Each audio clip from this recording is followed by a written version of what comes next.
Science is not a subject, it's a way of thinking, it's a way of life. Understand what the brand is, where does it lie, what is the brand world which is there. Never talk to the client as your brand, it is our brand. Data can never be used just on its own. It needs to have, there has to be some creative manifestation. Hello and welcome to IID's mini podcast. I'm Sanya Jain, a PG PDMS student here at IID, and today we have with us Nidhi Sinha, who is a strategist at one of the largest advertising companies in the world. Thank you, ma'am, for joining us today. Pleasure. As we know that you have transitioned from science to advertising, so what are the key learnings that have stayed with you throughout your transition, and how have they helped shape your journey? So I think science is not a subject, it's a way of thinking, it's a way of life.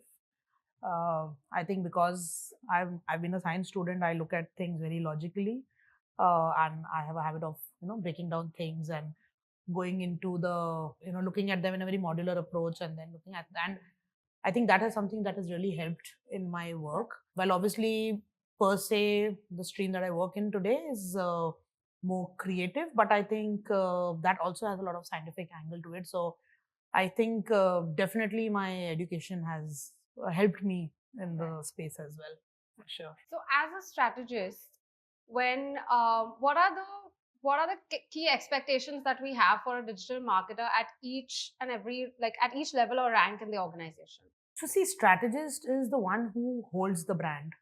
They're the ones who own the brand which is there, and most importantly, they get us. Their duty or their role is to make sense of what is happening in the world, what is the expectation of the consumers, and what is their own brand or product promise which is there. Because see, at the end of the day, none of the brands or products work in silos. They always work in a huge ecosystem. So as a strategist, to be able to really decipher what is it that can be a unique proposition, what is it that will really set it apart, and at the same time really help create some differentiation. I think those are some of the key factors which are there, which a strategist does. Uh, Again, I think from a rank point of view, there is not so much of hierarchy in most of the agencies that I have been with, because we work as teams together. Uh, what one strategist brings, the other, maybe a slightly more senior one, will be able to add a different perspective. But the groundwork and everything needs to be done in a very, very solid way, because the rigor which is there, getting the sort of data, getting the sort of consumer inputs, understanding the market, understanding the category, not just the category, even adjacent categories.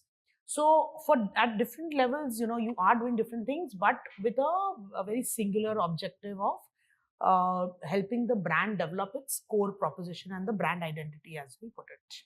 So, as a brand strategist, what is most important is to own the brand, to be able to kind of understand what the brand is, where does it lie, what is the brand world which is there, and how does this brand exist in the world which is there. Because it's very important to know what the competition is, what are the different offerings which are there, what is the sort of consumer need and consumer insight, as we call it. Because at the end of the day, any product is made in line with solving a consumer need. It's never going to be made out of thin air. And of course, then what is the brand promise which is there? Because that is what helps build the proposition. And if you talk about rank, most of the agencies that I have been with, it's a very flattish sort of a structure. It's not really hierarchical that a junior person does this and a senior person does this. It's you work together as a team, because different people on the table bring in different perspectives. They have different ideas, and the work which is done. See, at the end of the day, there is a lot of rigor which needs to be put in. You need to understand different elements before you are able to build it together, weave a story, and then present the final output which is there, which is the brand proposition or story. So every person in the strategy team is extremely important and plays a very, very pivotal role in building the final story. So, what has been your favorite out of the box campaign that you and your team have executed? And how did y'all ideate with respect to it, and how did the thought process unfold? Well, I've been lucky to be part of quite a few interesting campaigns. Uh, it's difficult to point out any one, but I think one which I personally enjoyed and really liked. Of course, I can't take credit because it was obviously a team effort which was there. Was for one jewelry brand, rather a diamond brand, which was there. And the out of box thinking was that while we had a very clear brand proposition that it was about how it supports the a woman, and it brings out the inner shine of the woman, which is there. I think creatively, the team that I was working with, my creative head and everyone, very brilliant people, they came up with this fantastic idea that while jewelry typically has only female protagonists, in that case, they went ahead and suggested, and it got approved, of a male protagonist. So the brand itself, the jewelry itself, was shown as a leading male character. He was a quite a popular celebrity, and he was the jewelry piece which was there, and it was the woman's interaction with him, because the whole idea of this brand was that how the jewelry helps bring out that inner strength and shine of the woman, because at the end of the day, while and it's because it's a diamond jewelry, it was not a gold jewelry, where gold is more of a family wealth. Diamond is something which a woman buys for herself, keeps it very very personal to her. It's very very near and dear and very personal to her. So the entire branding, the proposition was about how it helps bring out the strength of the Indian woman. And I think with the male protagonist, it came out extremely beautifully. In fact, it was a very well acclaimed ad, and it got a lot of appreciations from everywhere. And it was very beautifully shot, and even the layouts and everything were done very very That's nicely. very interesting. So that was one campaign which I very clearly remember, and really enjoyed working on it. Right. So, given that you worked with so many clients, what advice would you give into building a strong client relationship? And what is one quality that most of your clients have appreciated? So working with clients, I think what is very important is, and something which I've learned from my seniors, is that taking ownership, owning the brand. It should never be that, never talk to the client as your brand. It is our brand. We are there in the good, we are there in the bad. It's you partner it. You're not a vendor. And I think that is when you actually start to realize the potential of the brand. You realize how good it is, what more you can do, because when you actually feel it, when you sit on the side of the client, I think that is when you get a real feel of it. So I think that is something which is extremely important, to take ownership, to feel for the brand that you're working for, because it's very important. It's not something that can be done transactionally. You have to have a certain bit of emotion attached to it. For me, what has worked really well with clients is, I think that I try to go deeper into my brands. I try to understand what happens. I try to understand what goes behind it. How does it happen? Basically, the rigor which is there, and also the fact that I'm able to connect with a lot of consumers. Try to understand, because at the end of the day, whether it's a B2B brand or a B2C brand, eventually it is a consumer who uses it. Even in case of a B2B, the business is a consumer. It's somebody who consumes the brand. So I think having that sort of connect and going beyond just the brief and going deeper into my brands, I think that is something that has worked well for me, and something that I constantly try to do. Obviously, I can't say that I've really reached that level where I'm perfect. So there is always a lot of learning and evolution which happens. But I think these are some of the key things. One is, being with the brand, understanding it, becoming a part of it, owning it, and trying to understand what goes beyond just the surface, which is there, going deeper into the brand. So, when your company wins a mandate from a brand, what are the first steps as a strategic planner? And if you can just explain what mandates are in brief, what are they and their importance? So when you win a pitch, for example, when you win a brand, typically you start with identifying and creating a brand identity. You define everything of the brand. So the brand book or the brand guideline that is there. So right from its identity to the logo to the target audience, personality, etc. Because that becomes like your guardrail or your boundary for your communication. And once that is in place, and that is something which takes time, because you need to really align it with the stakeholders, you need to align it with the brand team, your own internal team, and if, the different people on the table. Um, so only once that is done and frozen, and which is where your typical tagline comes in. Um, from there, you start all your creative process, because this is your base.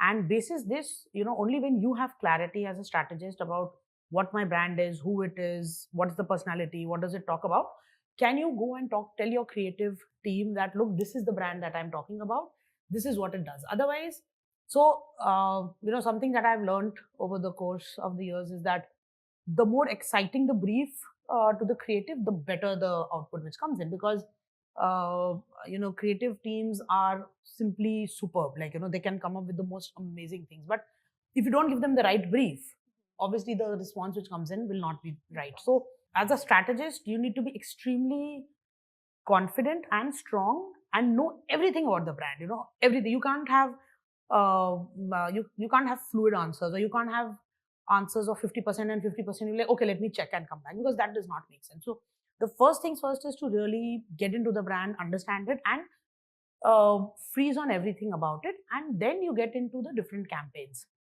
Now, for different products, there are different life stages. So if it's a launch, so you'll do a product launch. Again, what is the timing of the launch? So for example, if it's a jewelry brand, typically you launch it around Diwali, or a home decor brand, etc. Right. If it is, say, something to do with education, you do it in the month of March, April. So that is when you then get into doing a calendar, that what are the sort of campaigns you want to do. There'll be some big campaigns, there'll be some small campaigns. Then, depending, of course, on the budgets and everything, it's about which media. So, do you go for TVC? Do you go for digital? At what stage do you go for? Because there are certain brands which are nascent, or in the nascent stages, or they are relatively smaller brands, or they are digital brands. So they want to be only in the digital space. Maybe not so much print, maybe not so much TVC. There are some which do a mix of both. So all of that kind of comes into stages. But the first things first is really understanding and getting a hold of the brand, which is where a brand strategist really becomes extremely important. So I'm very curious about this one. You have a lot of large clients under your umbrella. So when you go on planning about a large scale campaign, is it mainly based leaning towards creativity, or is it completely data driven? So it's never an either or. Because see, what is it that you use the data for? You use the data to understand what the consumer wants. I mean, data plays, see, data on its own is not going to be useful. Data is useful only when you put it into context. And what is the data that you come up with? Either you get data about the sales, that in these X markets, in these months, the sale of my product went up so much or went down. Or the data can be about, this is the sort of audience which likes my products. Or the data can be about that, this audience likes these type of ads.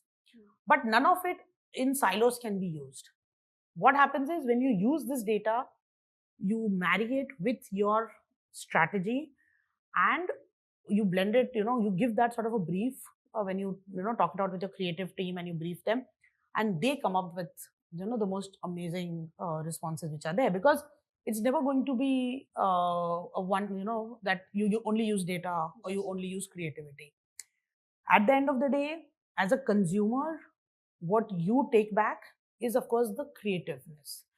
If today we remember any of the ads which are there, whether it's a Liril, whether it's a Surf Excel or whatever, it is because of the creativity. As consumers, you don't go and bother about, oh, how many packets were sold for Surf Excel, or where was which areas did Liril sell, etc. It is about the story, it's about the creativeness. So that is what will capture the attention of the consumer. But at the back end, to be able to come up with something like that is the job of the strategist. That okay, I can see that for, say, a particular category, this is a consumer pain point which is there. Whether it is so either a brand addresses a consumer pain point, or it addresses something which other brands have addressed, but it's a slightly different way, or it plays on a sentiment which is there. Again, for campaigns, there are certain campaigns which are topical, which are like festive, etc., which have a typical line of thought. But again, even in that, if you see some very interesting campaigns which are there, which talk about, if it's, say, Diwali, there are campaigns which have taken up the issue of women emancipation through Diwali.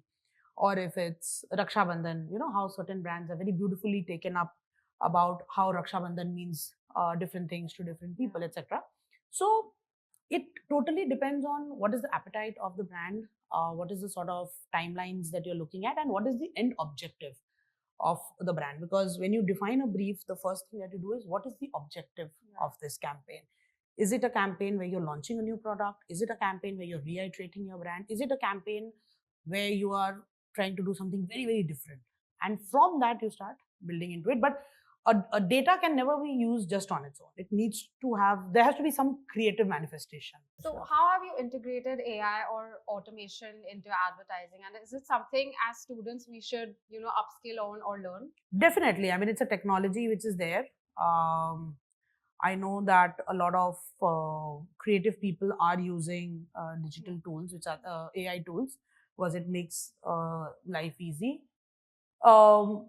Personally, for me, I try to use bits of AI for just articulating better or giving, but it's again it's going to be, see, AI also will give you results in terms of how much you train the AI, because it's never something that is gonna automatically give you answers. You have to train the AI, you have to give the right prompts.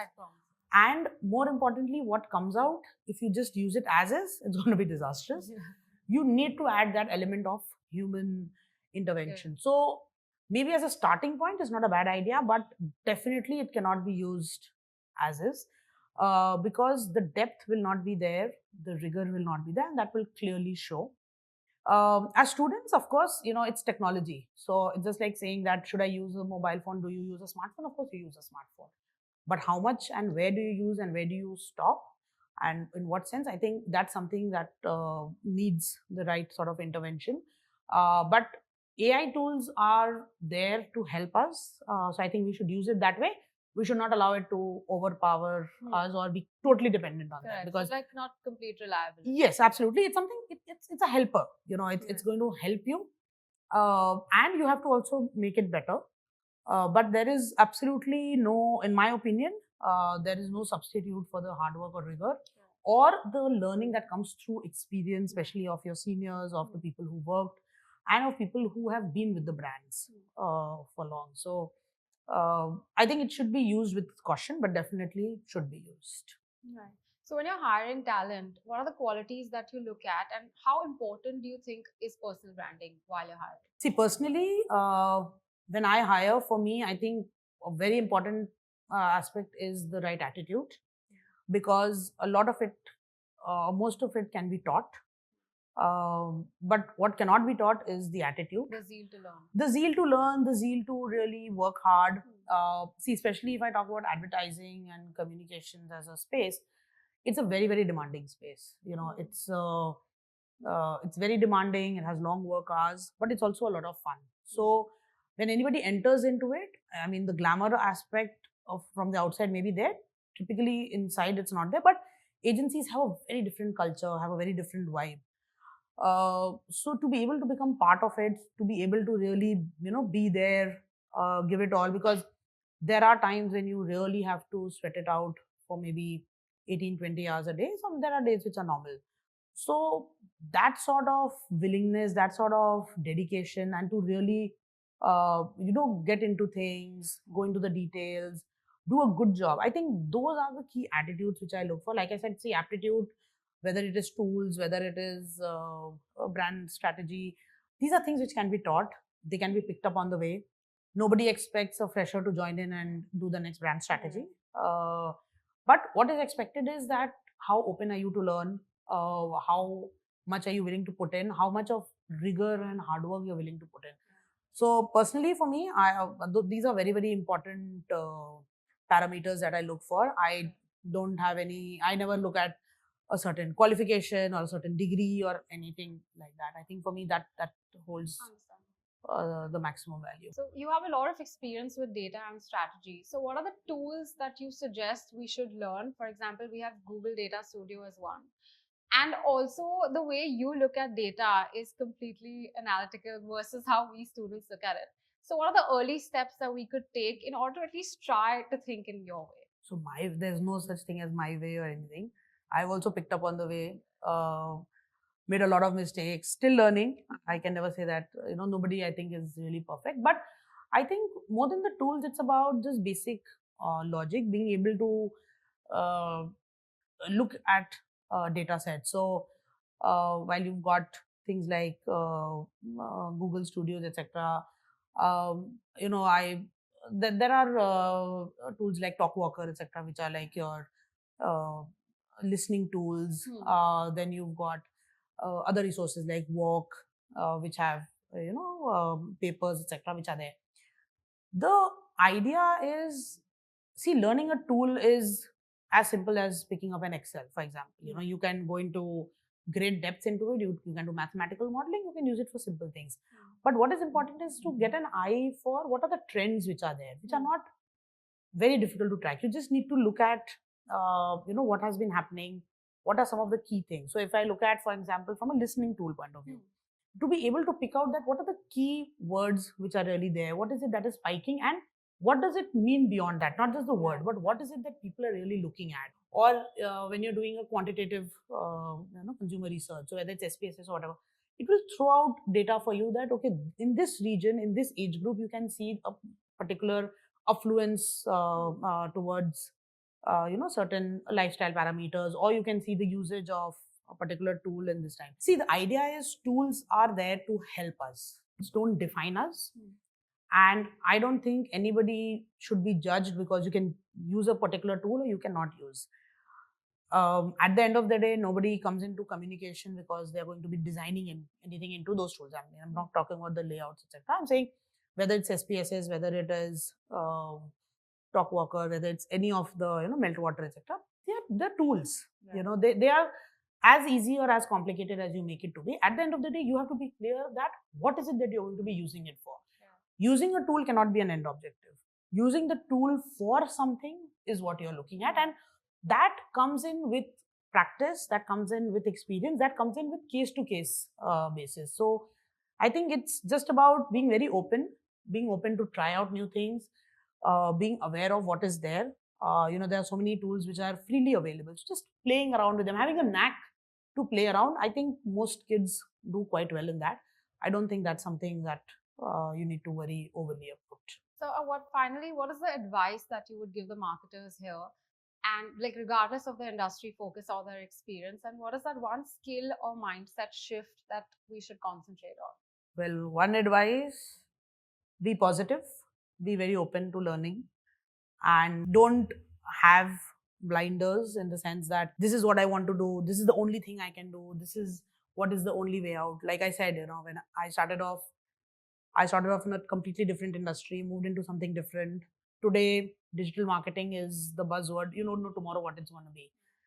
You might not learn everything, but it is your openness and willingness to learn, and the willingness to say, I can do it, I'm there for it, I'm willing to put in whatever efforts. I think that is what really makes anyone very not just employable, but very liked, because people like to work with colleagues who are very open-minded, who are very responsive, who are always there for them. Because, like I said, tools, data, skills, they can all be taught. Attitude cannot be taught. So I think being very open, being very positive, and always looking to learn, always looking to do something better, trying to do better. I think these are some of the key things which should be in mind.